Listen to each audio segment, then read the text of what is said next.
All right, so today we are doing Gait, and I'm going to try to make this pretty quick here.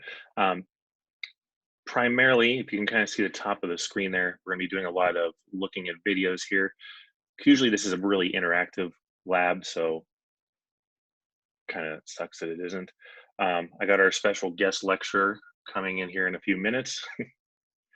That'll be fun. All right, so just to give you a quick rundown of what we have left to do. So today we're doing Gait, and a few of you have asked, but the labs are still due on Thursdays. So you still have until Thursday to get them done. The only exception is going to be the benchmark and demonstration of skills, which will be due on the 19th. So you have until April 19th to get those done. I've actually already had my first person turn that in, and it's been perfectly fine. So definitely a good start there. But all of your labs, so the functional activities and Gait, I guess those are the only two left, will be due on Thursdays. Does anyone have any questions so far about the final demonstration of skills?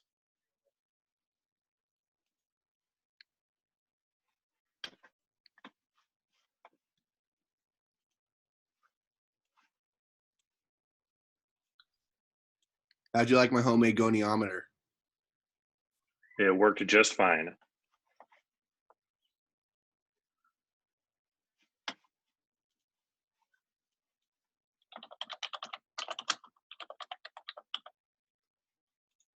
And with that kind of in mind,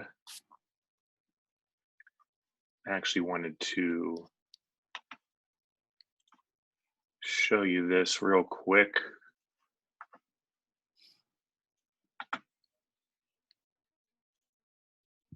So I'll post this link here, but if you really just search homemade goniometer, it'll give you kind of the how-to on how to do this.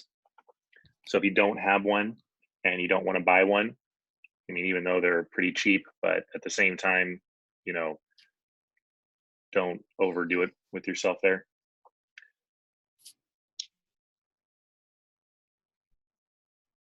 You could actually stop there and just stick a pin or some sort of whatever, like a the hell are those things called that you would use like on a manila folder? You know what I'm talking about, where they're like the it's like the two clamps you would stick through and then open it up. God, that's gonna bother me now.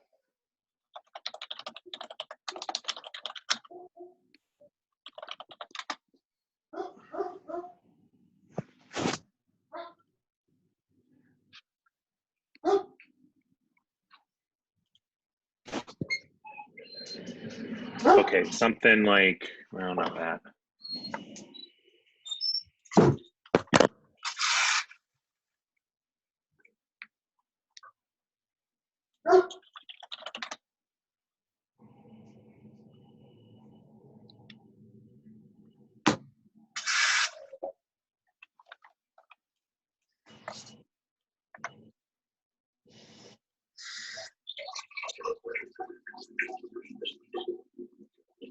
I don't know why this is such a hard thing to find a picture of.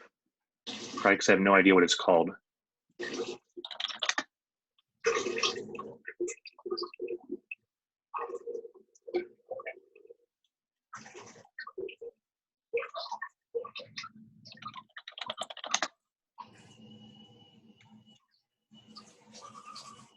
All right, here we go.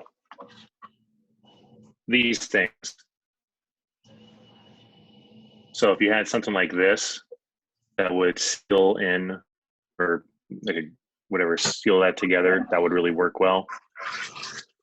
I don't know what the hell that's called though. I probably should know that.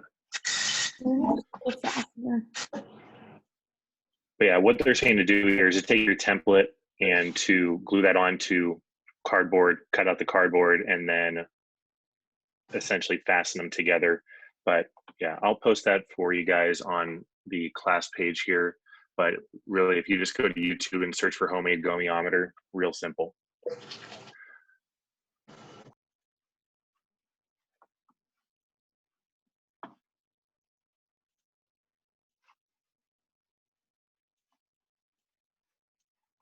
Okay. I have made some modifications to the Gait lab here.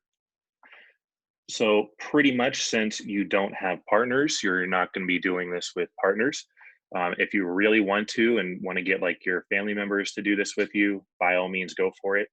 I know that, you know, being on quarantine, I don't know how many viewers are in state, but since now we have the whole nice stay-at-home order, you know, that does make things a little bit more, I guess, cozy when you have to spend every waking moment with your family, kind of thing. But the only things you're going to have to do is you're going to have to measure your step length, your stride width, your cadence, and your walking speed. And I'll show you how to do that all later. And then we'll talk about different running conditions. And for your post-lab questions, again, answer this from the perspective of just you. Okay, so you're not talking about the group of people, you're talking about yourself because you're the only one that's pretty much going to be doing this. This here, number 6, is straight in the PowerPoint, and we'll cover that today. So this one here, you should be able to get everything perfect from, because that's straight from the PowerPoint. All right, so let's give you a quick rundown here of Gait.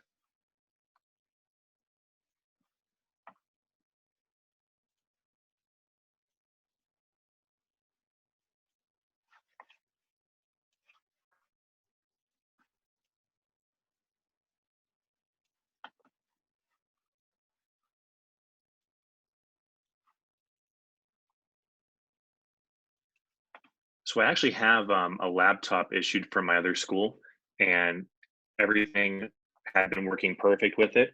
But now, for whatever reason, the sound doesn't work at all, nor does the microphone. So it doesn't matter if I have headphones plugged in, if I don't have them plugged in, there's no sound at all. And because, you know, I'm just a lowly employee, I don't have access to the administrative, whatever, tasks. So I can't even run the diagnostics on it. So that kind of ruined that whole thing there. All right. Now, when we're talking about gait, all we're talking about is how we move. That's pretty much it. So gait is synonymous with walking or ambulation. More specifically, it's how you actually ambulate. So you have what's known as a gait pattern, and your gait pattern tells you, or shows, I should say, specifically how your body moves while you're ambulating.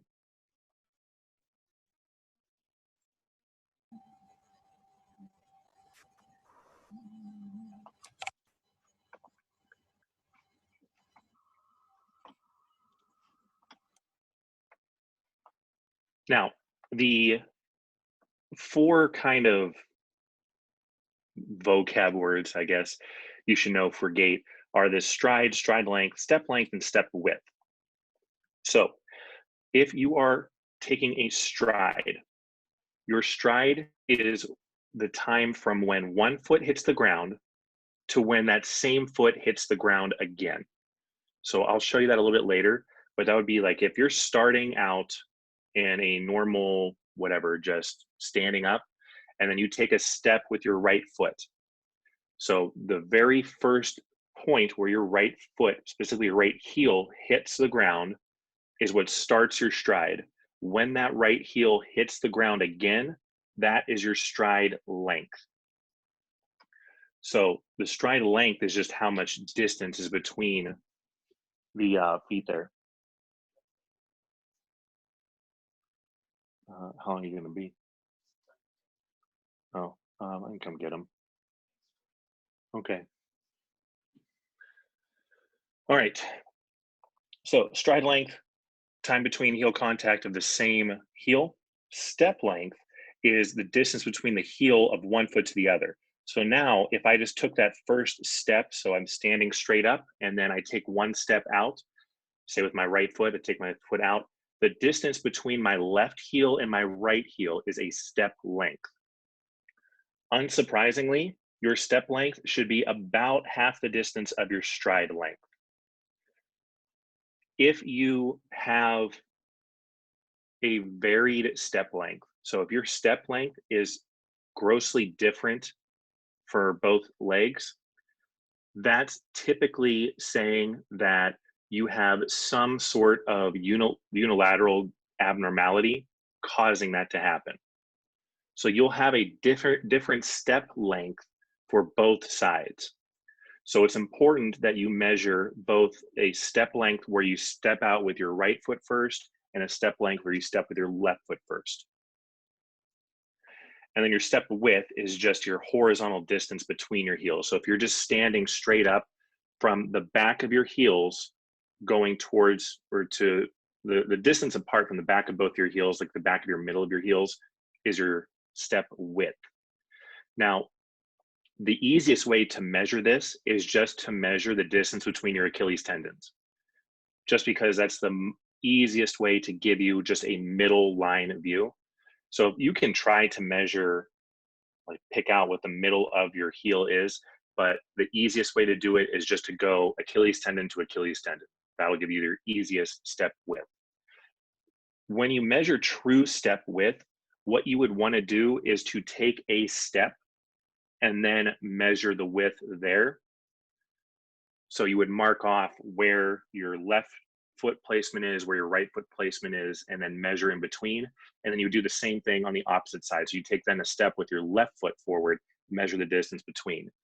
And it'll make a lot more sense why we would do that when we look at the actual gaits themselves.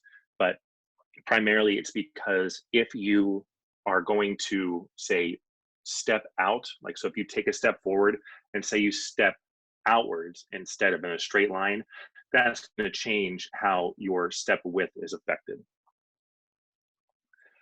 Velocity, that's just how fast you're going.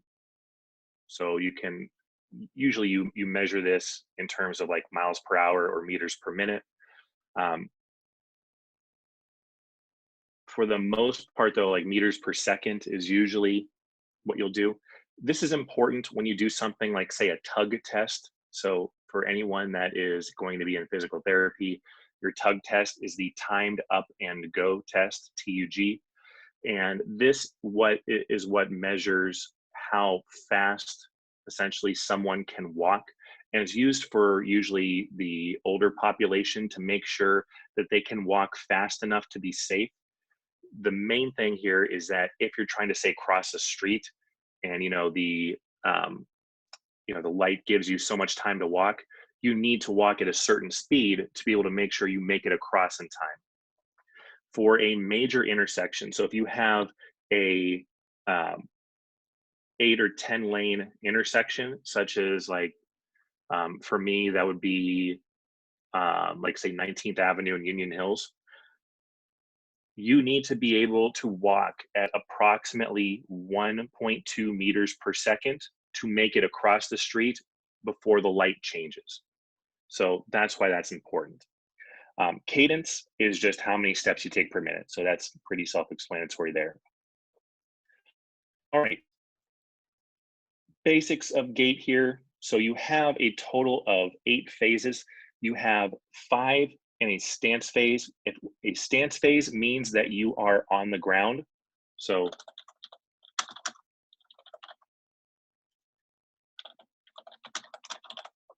and the swing phase is just your foot is in the air. Don't worry about remembering all the different names of it, but just remember that when you're in a stance phase, your foot's on the ground. When you're in a swing phase, your foot, not your food, your foot is in the air.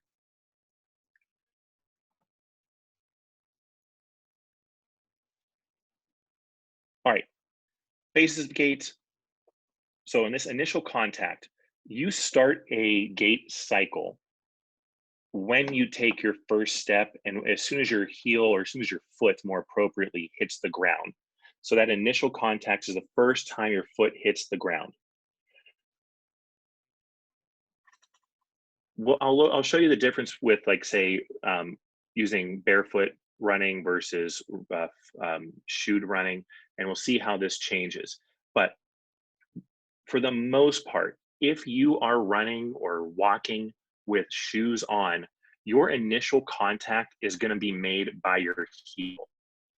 If you are walking, running barefoot, or like in socks or in like say those minimalist shoes like the five fingers or whatever, your initial contacts are going to look more like this, where you land more flat-footed. And even do it for yourself. So just even put on like say some shoes and walk a few steps in your house or wherever you are, and just note what part of your foot hits the ground first, and then take those shoes off and walk barefoot or in socks, and then feel what part of your foot hits the ground. You'll notice that the only time you really hit with your heel first is when you have a shoe on. If you hit your heel with bare feet, you're going to really notice it because that's a heavy impact. And that's actually not how we're designed to ambulate. We should land more kind of flat-footed when we walk, but because we wear shoes that have support in them or padding in them, you can hit with your heel, and then it takes a lot less energy to roll your foot forward because that actually helps to get you to go and propel yourself forward for the next step a lot easier. But that impact on your heel is what's the problem. However, wearing shoes means that that impact gets largely mitigated.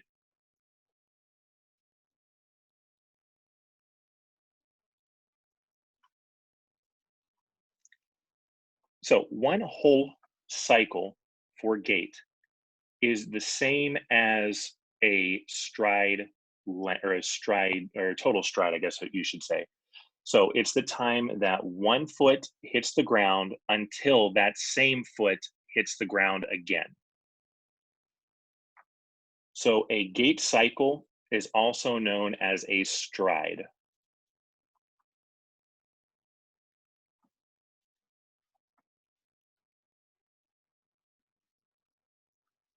And if you notice, so assuming that you hit the ground first with your heel, you are rolling up. So your foot rolls up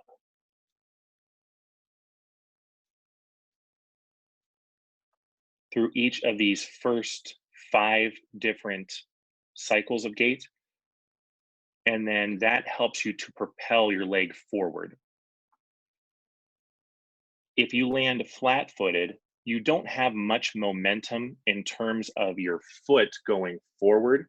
So because you're landing like this instead of like this, now if I'm like this, I have to use more energy to propel myself forward. Now, this is something you want to do when you're trying to go fast. But if you're just taking a leisurely walk and you're trying to conserve energy, landing on your heel and rolling forward helps to use both gravity and your body's forward momentum with you. So that actually will make walking a lot easier. Now, if you're running and you hit your heel, that's actually going to slow you down. So hitting your heel while running, especially like sprinting, is also, you may hear the term accelerated braking. And what that means is that you're hitting that heel to essentially slow you down before you go forward.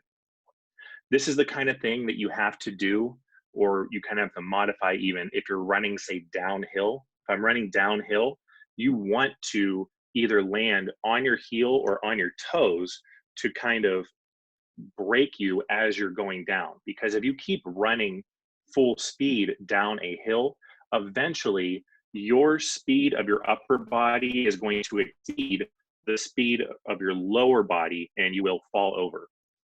So you have to compensate for that.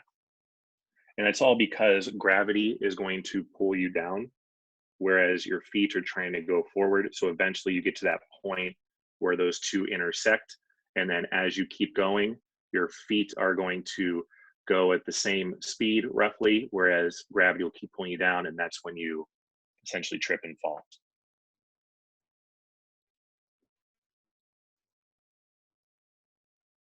The majority of the gait cycle should be in the sagittal plane. If things get too much into the transverse plane or the frontal plane, you're doing something wrong. So you will have transverse plane movement. We'll show that here in a minute. But the sagittal plane primarily is where the gait cycle is going to occur. You are going to have your hip flexion extension, your knee flexion extension, and then dorsiflexion flexion. The majority of the impact you have from walking or running is seen at the ankle, but its effects go all the way up your body. So this goes into that whole Newton's third law of motion. So for every action, there's an equal and opposite reaction. This is also why, like, if you had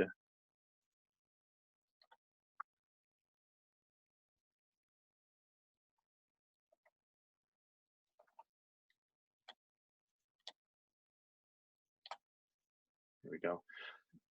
This is also why if you had, like, say, super strength, it would be a really bad thing unless you had, you know, like adamantium bones, or you had some sort of, you know, indestructible body. Because if I punch a wall at whatever force, let's say I punch it at 1,000 psi, that wall punches me back at that same 1,000 psi.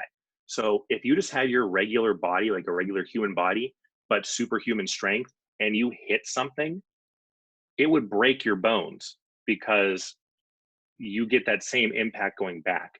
So when you're running, you actually generate about 2 to 3 times your body weight of force when you hit that ground on your heel. So when you hit the ground, you have really 2 places for the impact or the force to go. It either dissipates outward or it goes back upward.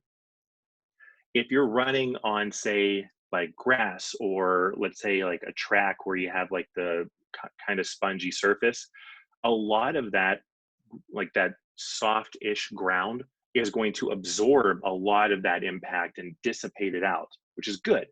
So if you're running on, you know, a soft surface, that's going to treat your body the best. You have a lot more room for error in your gait itself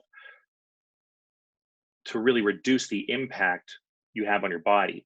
If you're running on something hard, so like concrete, blacktop, whatever, if you're running on a treadmill is another one. All of those are very rigid. You don't have much give to them. So with a, you know, like an open road, if you're running like on the road, even though that's concrete, you still have the entire road around you to dissipate at least some of the energy. So you have somewhat of a less force, but it's not ideal. So running on the road is going to be not as safe for you. It's going to put more strain on your body. Running on a treadmill is actually the worst thing you can do in terms of your overall leg and lower back health for doing running. So running on a treadmill, you have a very small or narrow belt that you run on, and there's no room for that to like any energy to dissipate. So pretty much it comes all straight back up to you. So when you hit your heel running on a treadmill, you're putting the most amount of stress on your ankle, knee, hip, and lower back that you can. A way to counteract that, and this is actually, if any of you ever want to get your CSCS, this is actually a CSCS exam question. What you can do is, if you raise the incline on a treadmill to 2 to 2.5%, that will help to get you to land a little bit more flat-footed. And the more flat-footed you land, the less force you have coming back up. So it dissipates more of that energy. So if you have knee or hip problems, or I guess technically ankle problems, and you're running on a treadmill, you want to put that incline up, regardless of how fast you're going, to at least 2 to 2.5%. Now, here's where the transverse plane comes into play, because you're going to have pelvic rotation with this. And this is a bit of a misnomer, because the pelvis itself doesn't rotate this way. So when the pelvis rotates, it rotates by twisting itself, and it would actually be a movement that wouldn't look like this at all. What this is actually supposed to say, or should say, is that you have trunk rotation. So if you notice, your pelvis stays stable, like it stays flat. The only thing that's moving is your trunk. So your trunk rotates there.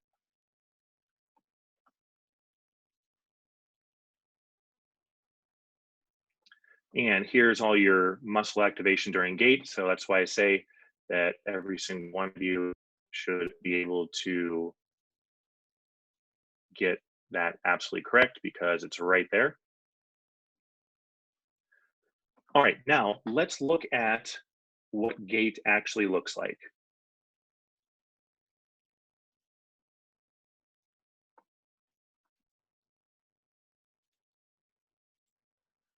All right. So here you can see this person barefoot running. And if you notice, they land flat foot. So that foot lands just like this.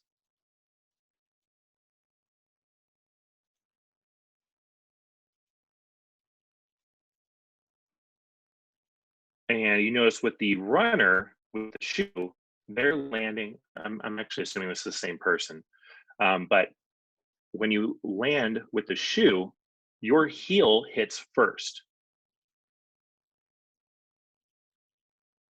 which does not happen when you're running barefoot. Now, if you notice with this person running barefoot that they kind of go into an over supination here, and they don't do that as much with the shoed running. This is all part of your normal gait. Like, so that's normal to do, but you notice how it quickly really recorrects itself as soon as they land. So as soon as they land, they go back to that neutral foot there. So there's your big difference between barefoot and shoe running. With the shoe, you land on your heel. Barefoot, you're going to land more flat-footed, or they use the term forefoot strike. So you're going to land not on your heel is the best way to put it. The only difference you have between running and walking is a period of flight. Everything with walking and running is exactly the same, except running is a little bit more exaggerated. So, you're not going to have a huge arm swing while, say, walking, but you're going to have a bigger arm swing while running. You're going to have a bigger stride length while running. But the only true difference between running and walking is that running has a period of flight. And the definition of flying for this is that you have both feet off the ground. So that's the only difference. With walking, you always maintain at least one point of contact. With running, you have a period where both feet are off the ground. And it's a little bit hard to tell with that, because there we go. All right, so there's perfect. So you can see here that both this foot and this foot are off the ground. So that is your period of flight. That tells you you are running. If you want to designate a general speed for this, it's about 5 miles an hour. So roughly once you hit about 5 miles an hour, that's where you start running. Now, if you look up, say, the world's speed walking record holder, I think the speed they can walk at is something like 6.5 miles an hour. But that's an exception. It's not the rule. General rule of thumb is that if you are walking you are less than 5 miles an hour. If you're running, you're more than 5 miles an hour. When I was doing health coaching, I had a lady tell me that she could walk a mile in under 6 minutes.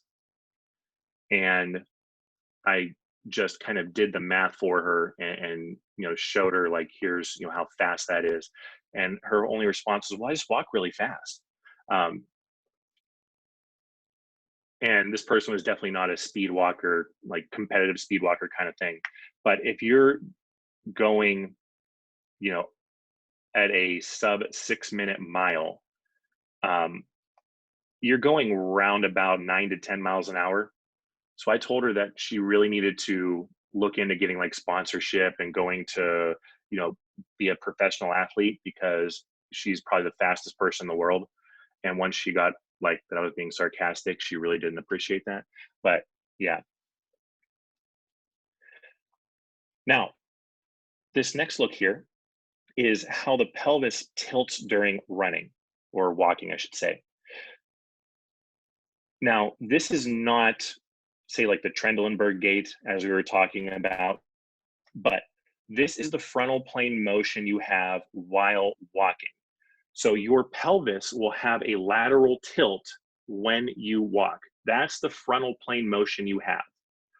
So your trunk rotates. So your trunk rotates for the transverse plane. Your pelvis tilts laterally for the frontal plane. And everything else, arms, hips, knees, and ankles, are all sagittal plane. They're all flexion extension, or at least they should be. But you notice how much tilt this person has here.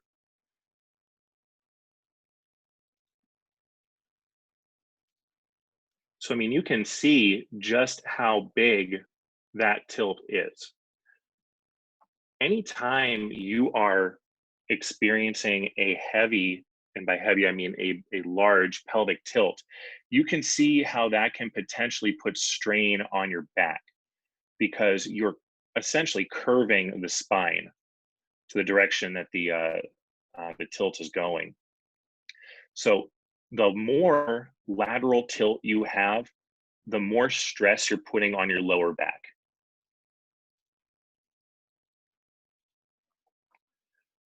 All right, and then here gets into our whole trunk rotation. I'm going to use seizures because I don't like, this is kind of best I could find. But if you notice here, if we look at this picture on the left, you can kind of tell how his arms rotate from here, and then they go out, and then they come back. So he's actually running kind of like this. And that's where you get that trunk rotation there. Now, what you should also notice about his arms is that they're hardly moving. Like, he's hardly going into flexion extension there. The angle you have your elbows flexed at is less important than the range of motion that you have in the shoulder. Your elbow should stay approximately fixed.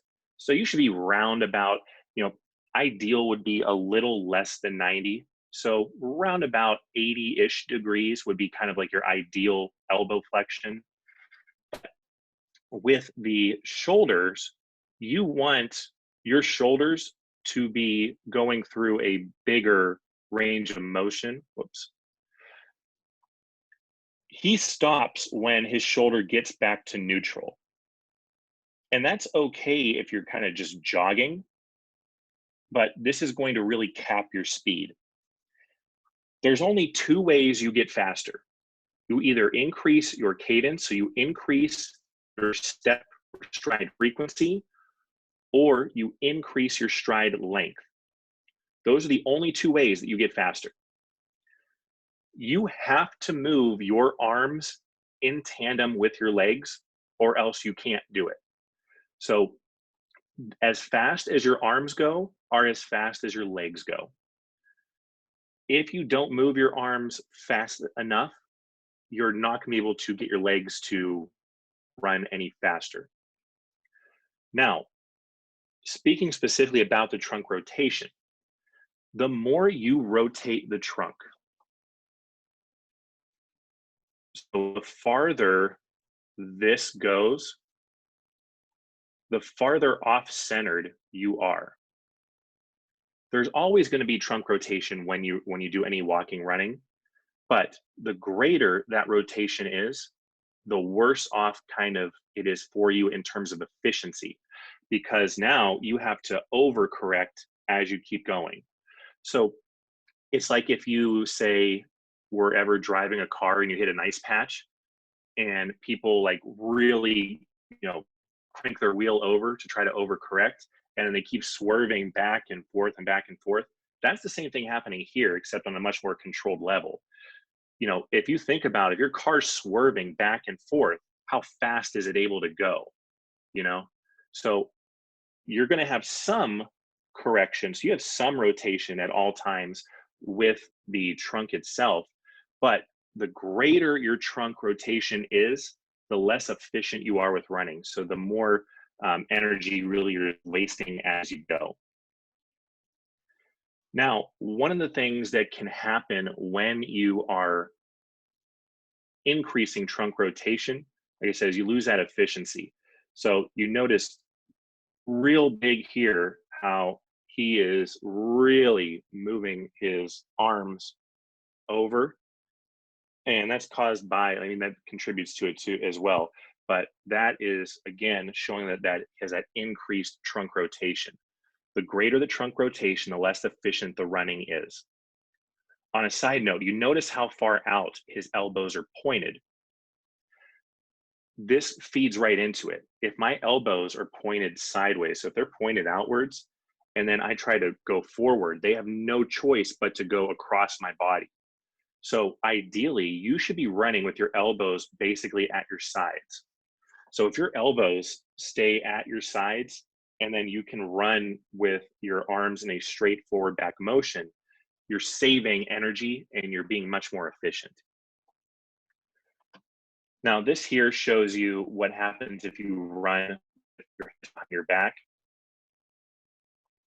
Now, I know this is a kind of a training bit here, but watch how much his pelvis, or I'm sorry, his trunk rotates when he has his arms behind his back versus when he starts to run forward. So you notice when he first starts, he is rotating real heavy. And then as soon as he brings his arms back out, now he goes in a straight line. If you put your arms behind your back, if you put your arms over your chest, if you put your arms over your head, you are going to have a major trunk rotation. Any guess as to why that would happen?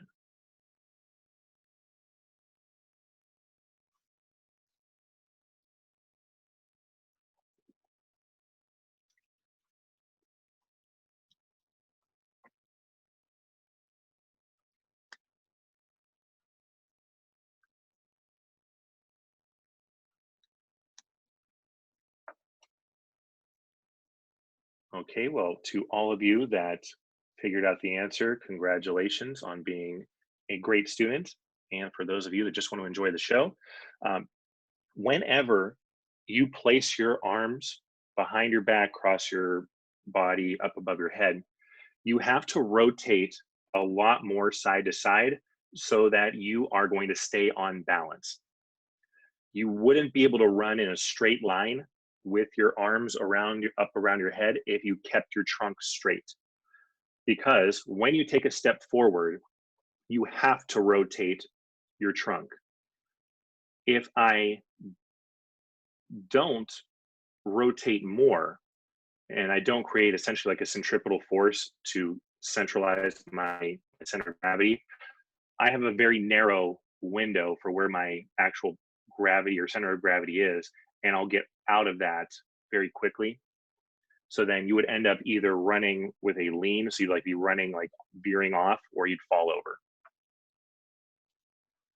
And this here just shows it again, but if you look at his elbows, you can see how much those are rotating. So that's where you get that whole trunk rotation with the arms up.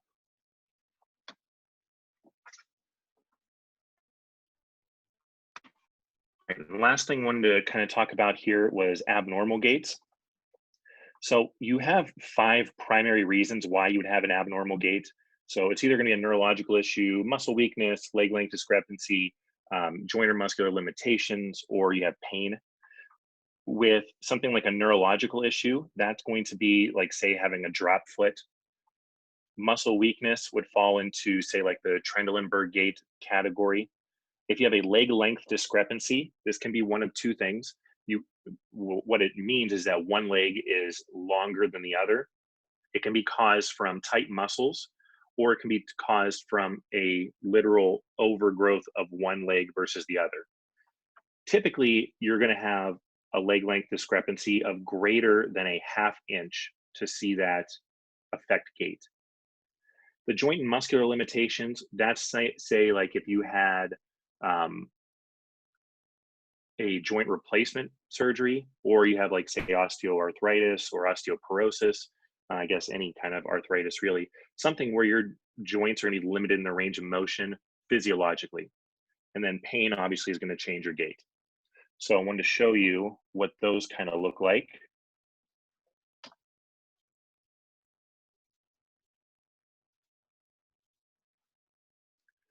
All right, so this here is your spastic gait. So if we go back up to here, so what hypertonicity means is that essentially one leg or one side of your body is going to be a lot, it has a lot more contraction or spasm to it. So when you see this, that's what you're looking at here.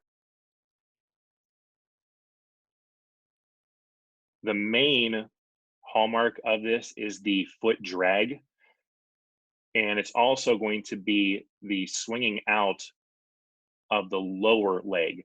So you notice how there's very little movement in the hips, but you see a lot of rotation outward or swing outward of the lower leg. The whole reason for that is that the foot also is showing a drop foot. So meaning that they're not going into dorsiflexion. When that happens, you have to swing or else you're going to trip and fall. So if you can't lift your toe off the ground, you have to find a different way to clear the ground or else you fall. So that's where you get this happening here. The spasticity part of this is typically associated with the hips, where the hips are too tight. Your scissor gait, this is typically seen in people who have cerebral palsy. So this is a child here with cerebral palsy, and you can see kind of why this would be called a scissor gait, because it forms essentially what a pair of scissors would look like. So you have the valgus knees, so the knees coming together, and then you also have internal rotation of the feet, but your lower leg is bowed outward.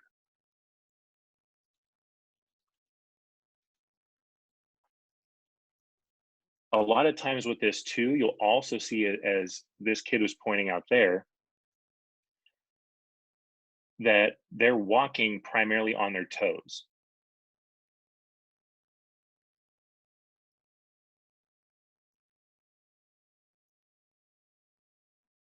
Unlike someone who has a foot drop, where, in a foot drop, you have the foot is just hanging down low, so the toes are hanging low and you can't dorsiflex. With somebody who has a scissor gait, the feet are essentially forced down into that position. So they're almost contracted into that position. Not so much that they can't dorsiflex, but it's as though they have their foot actually flexed down into plantar flexion. So that's where you get that scissor gait there. Now, propulsive gait, you'll see this in people that have Parkinson's disease. The first thing you would see with someone in Parkinson's disease, even if they have very few symptoms, is they're going to walk slower, they're going to have less arm swing, and they're going to have shorter steps. So their step and overall stride will be shorter. Notice with this guy here, he is, back up real quick.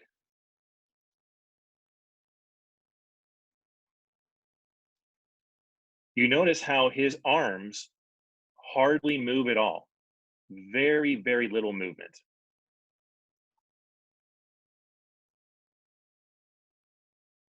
Same thing here, arms not moving at all.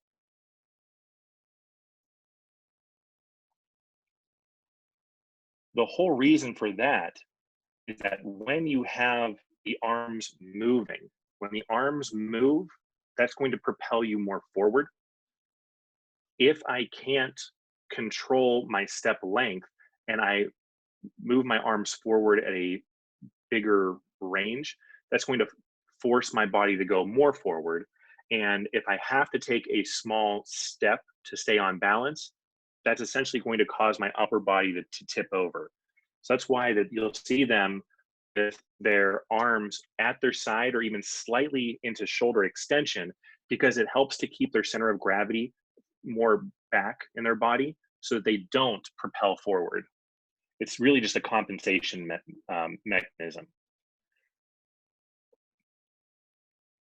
But you notice how short those steps are, and then she's landing almost all the way on her toes. So when you get into a any sort of a like a spastic gait with this, you're going to see almost more toe landing because you're taking these short, choppy steps, and that's all to help maintain balance.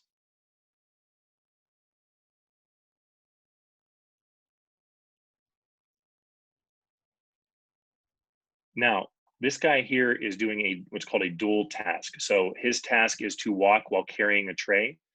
And you notice how difficult it is to make that turn there. This is because his center of gravity has to go out front to compensate for holding that. In turn, the shoe or his step goes extremely short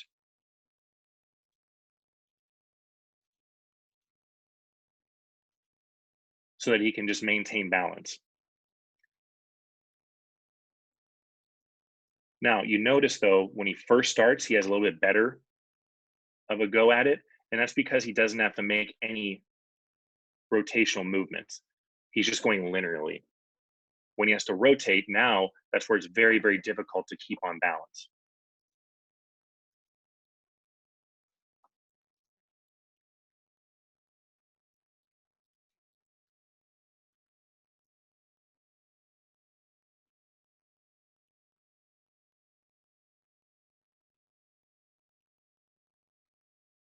Now, as you see here, this is a freezing of the gait.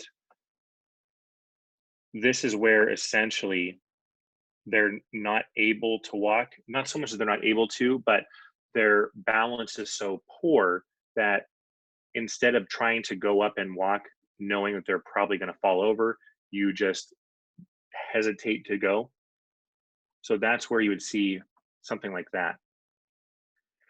And here is the steppage gait. So a steppage gait is usually with a foot drop.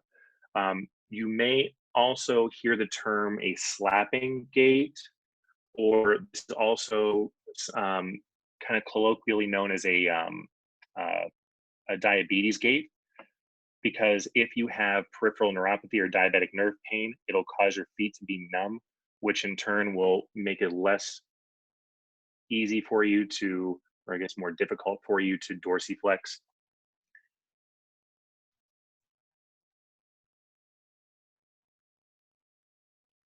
So look at the toes. That's what you should focus on.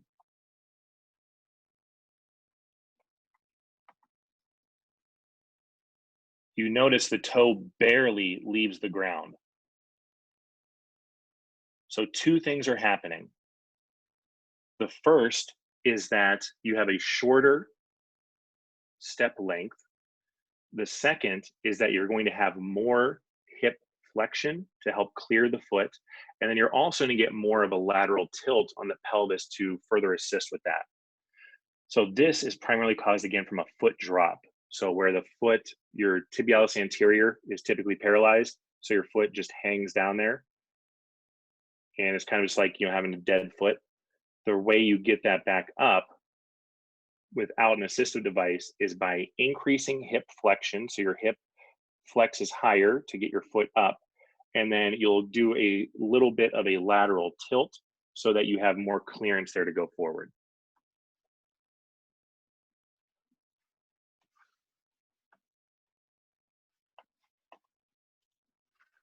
All right, and then I want to show you this one, hopefully. Give me 1 second here.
I'll leave him on. Yeah, who cares? We're gonna play with Dad.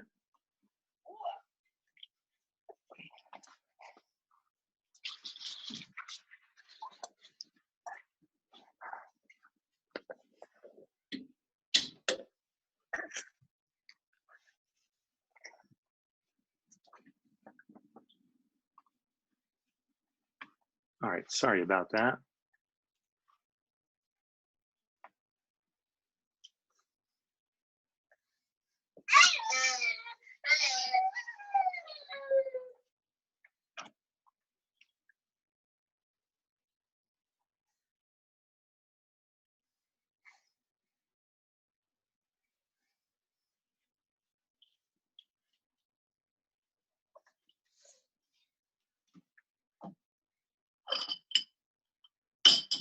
All right, can you guys see my video here on your screen?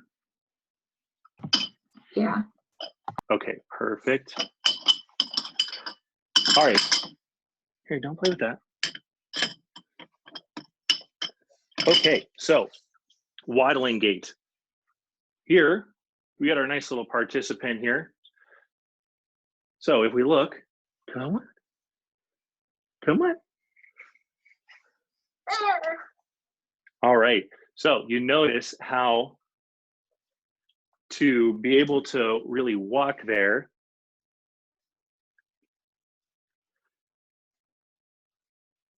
Well, I can't play with the trash can, sorry.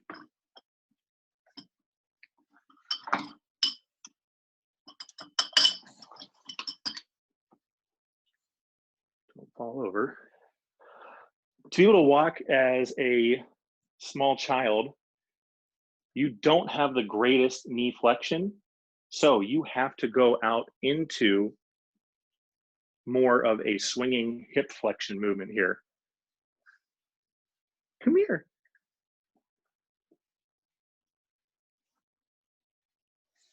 And that there is your waddling gait.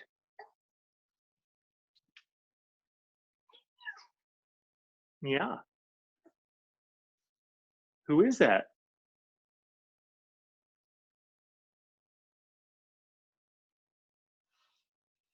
Come here, mister. Hey, come over here.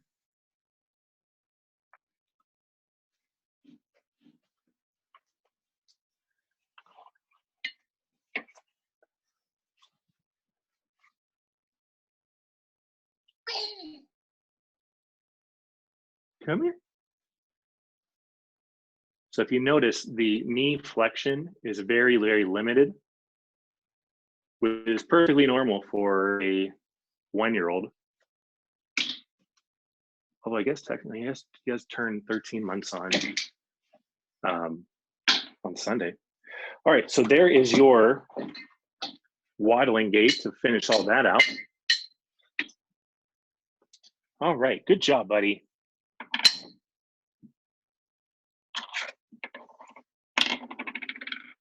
All right, say bye to everybody. Say bye, bye. Say bye. Bye.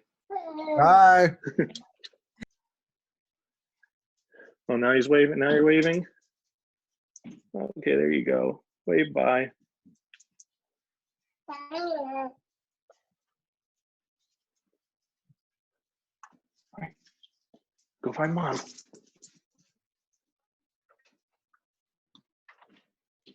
All right, now, last thing I want to do here real quick is just to show you how to actually do these things.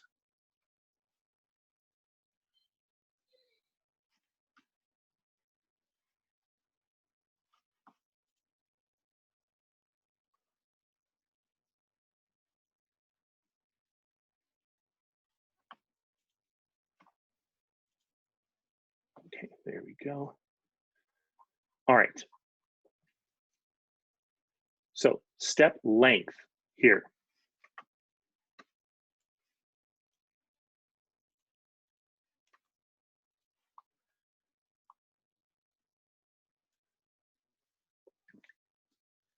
Now, what you'll need is a tape measure or ruler of some sort. If you have an iPhone, I know they have a measuring app on there, which will actually make that pretty simple to do. Now, for your step length,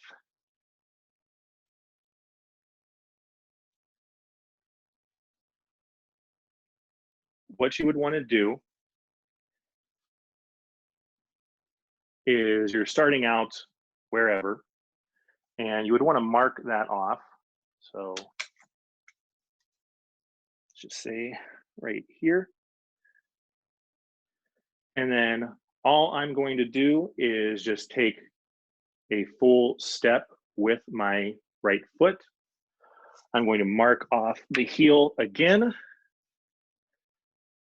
Okay. And then I just measure the distance between those two. So for myself here,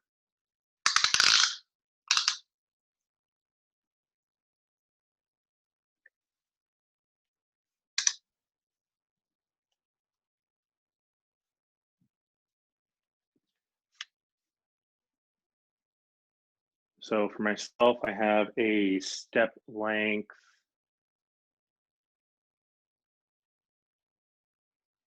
of about 56 centimeters. You can kind of see that.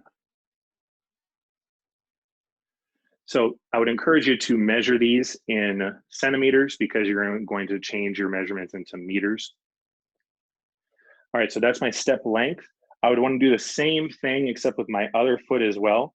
So start with now your left foot, and then you're going to take a step with the left foot, and you want to mark off where that is and measure that as well. All right, so that's pretty simple.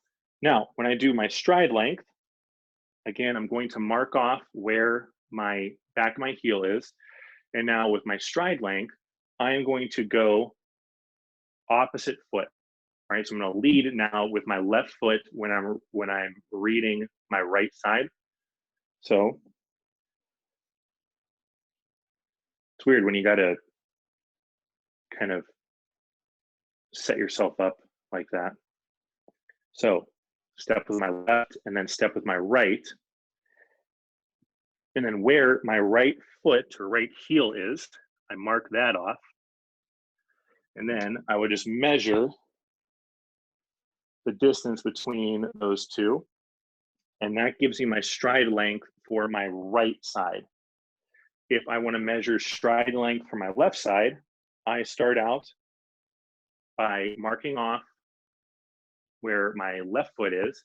I'm going to step forward here with my right foot, and then where my left foot hits the ground again, I'm going to mark that off and then measure again from one to the next, and that'll give me my stride length for my left foot. So that's pretty simple there. Your cadence is just your steps per minute. The easiest way to measure this would be to get a timer going on your phone, or I guess on a watch or clock, whatever. And you want to walk for 10 to 15 seconds. So you are going to count every step you take, okay? So if I'm doing a cadence here, I would start by not doing that. There we go. So I'm starting normal, and I would start my clock as I take a step. So it's 1 step, 2, 3, 4. And the reason why I say to go to 10 to 15 seconds is then you can just extrapolate the time out. So if you walk for 10 seconds, take that number, multiply it by 6, that'll give you steps per minute. If you go for 15 seconds, take that number, multiply it by 4, then I'll give you again steps per minute. Now your walking speed, for this, it's meters per minute.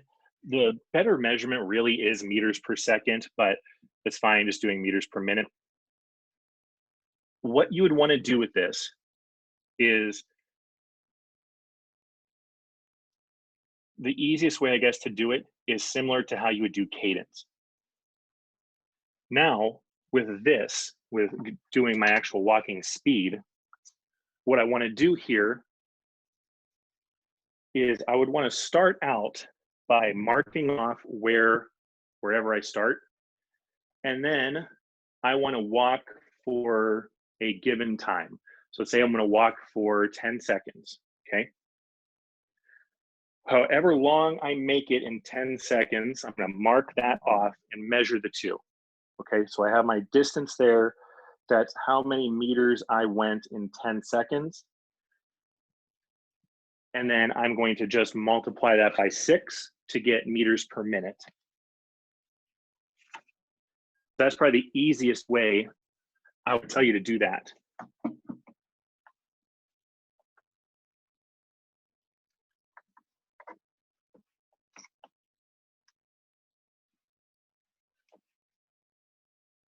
All right, so any questions on how to measure step length, stride width, cadence, or your walking speed?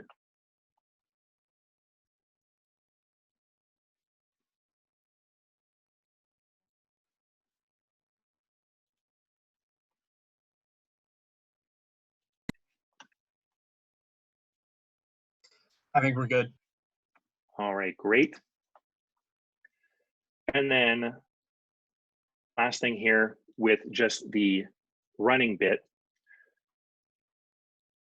This one here, it's easier to do this when you're watching somebody else. And what I would normally have you do is to videotape each other running, and then you would do this.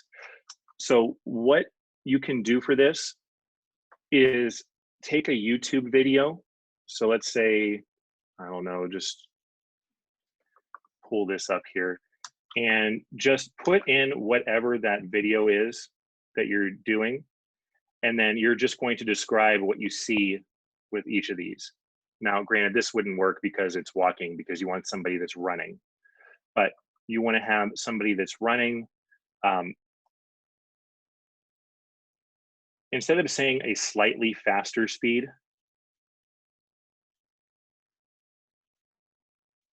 it'll be a lot easier if you just do someone sprinting. That way, it'll make it a lot easier for you to differentiate there. And then the running barefoot. So you have those three conditions. So just give me a video of where you see someone doing that. If you decide to either video yourself or watch somebody else doing it, just say like in here that, you know,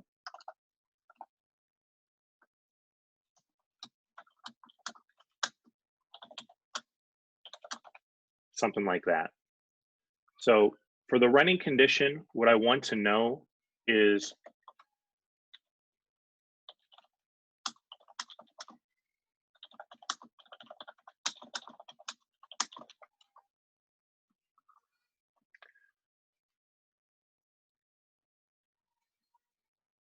just that. So all you're going to tell me is, or you're either going to say who did the running for you, or you're going to give me the a video link of what you watched for that to happen.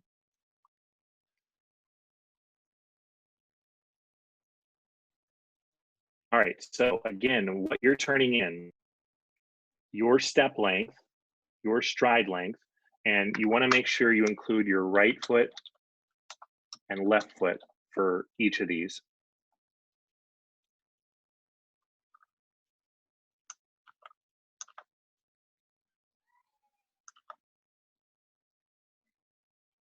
Well, I guess technically with the stride width. Okay, sorry. So the stride width,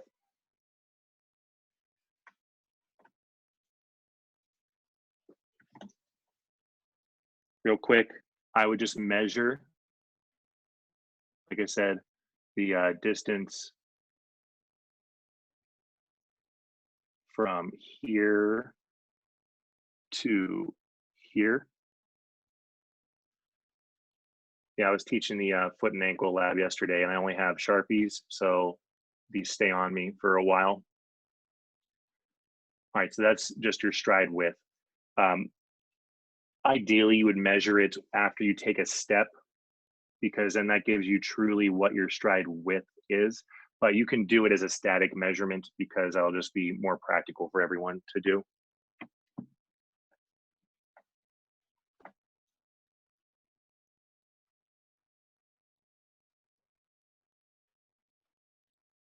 And you don't have to be all that technical with all this stuff. You can just say what you or how you see each body part moving.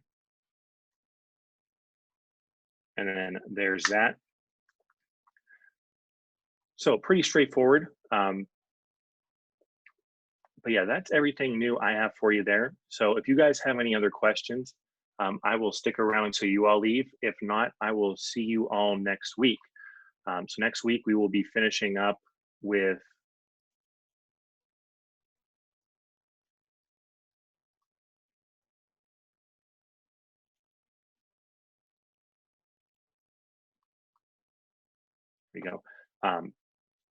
next week we'll be finishing up with the functional activities in sport. So next Thursday we'll meet at probably 7:30, 8 o'clock. I'll post a link for you. And then the following Thursday, the 16th, I'll be online. So I'll be at the same Zoom link if you guys need any help, but you don't have to come to that. There's no, I mean, I guess you don't have to come to any of these if you don't want to, but there's no requirement there. We're not going to do anything. I'll just be there to answer any of your questions for your final project. And then as far as your participation points are concerned, the way I'm going to be granting participation points is that as long as you turn in your work for the week, you get participation for that week. So if you don't turn in your work, you don't get participation for that week. Remember with your demonstration of skills that you're allowed to pick the body parts you want to use. Just make sure you pick one upper body, 1 lower body, and 1 spine to do. But yeah, that's everything there. And then I will see you guys all next week. Thank you, Professor. Have a good rest of your week. You too. Thank you.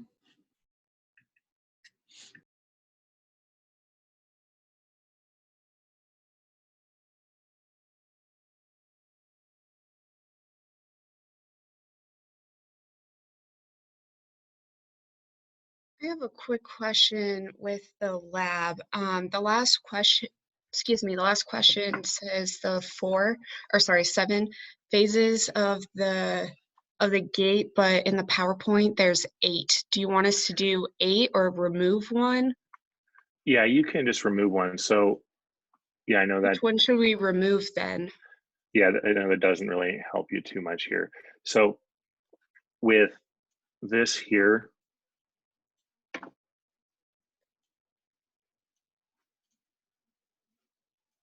sorry, I'm just trying to move this. They have the whole 8 here, but they kind of combine them, which is, this is just weird to me because they show 8 people, but they're saying there's 7 things there. Really, so remove the initial contact? That's really the one, yeah. So the initial contact one is the one that isn't included from here. It is part of the gait cycle, but it's like the starting point. Mm. So Okay. it would, technically, like if you get set to run a race, that's part of the race, but it doesn't count for the race, if that makes sense. Yeah, I got that, yeah. So yeah, that's the one that included if you want to. If not, that's fine. Awesome, thank you. You're welcome.